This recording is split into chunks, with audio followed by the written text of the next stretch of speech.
would also want to talk about some other diseases that some farmers do not understand, like root rot.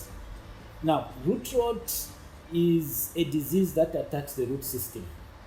So the root system normally tends to rot, as the name suggests. The fungus normally attacks the roots and damages the tissue, the plant tissue. Now, when the roots are attacked, they tend to appear as if the roots were dipped in hot water.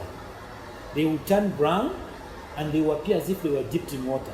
When you sometimes touch them, they will be slimy. Okay? They will have that slime on them, or they will be slimy. Now, when the root system is damaged, it means water and food from the soil cannot be translocated to all other parts of the plant.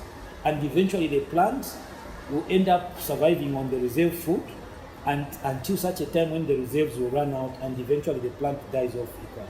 We recommend products like Warrior, which have got good curative effects on root infections. Sometimes even drenches do work. They are good. Prevention, you can use copper sometimes as a drench or foliar. But if you know the disease is expected, drenching mostly would be more ideal. And sometimes plant sanitization or field sanitization, where you put a disinfectant in the irrigation water.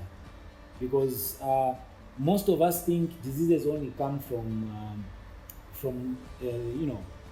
next door plants. Sometimes the irrigation water could be contaminated from the source. Okay, just like ourselves when we are stepping in our neighbors' fields, seeing or appreciating what they are doing or learning what they are doing. When you come back to your own farm, you equally introduce diseases. So we also need to sanitize our shoes before we go into our own fields after visiting people's fields or neighbors' fields. We also experience another disease called powdery mildew. Now, powdery mildew is easily noticeable. Why?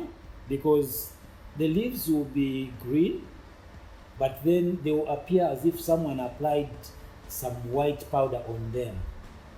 Okay? The symptoms are quite clear. So they will look powdery, in short, like someone applied a powder on the leaves on top. When the powdery mildew has advanced in terms of attack, the leaves start drying. When the leaves just start drying one at a time. Okay, and then the disease will be progressing from older leaves to new ones. Though sometimes, depending on the field setup or the kind of canopy that the tomato leaf has, the disease may be all over. When I say the setup, I'm referring to how much dense the canopy is. The plants need fresh air around them, but if they are so covered, fresh air cannot pass, and sporulation or growth of spores for fungal diseases grows very fast and it becomes conducive. Okay, so that's why we say pruning should be effective. Trellising is important, as well as staking. Imagine a tomato crop which just lies on the ground where there's too much water and it's covered everywhere. You can't even pass. Even when you are spraying contact fungicides, they cannot even penetrate. You find that diseases under the canopy or under the leaves, they will be growing. They will be multiplying easily.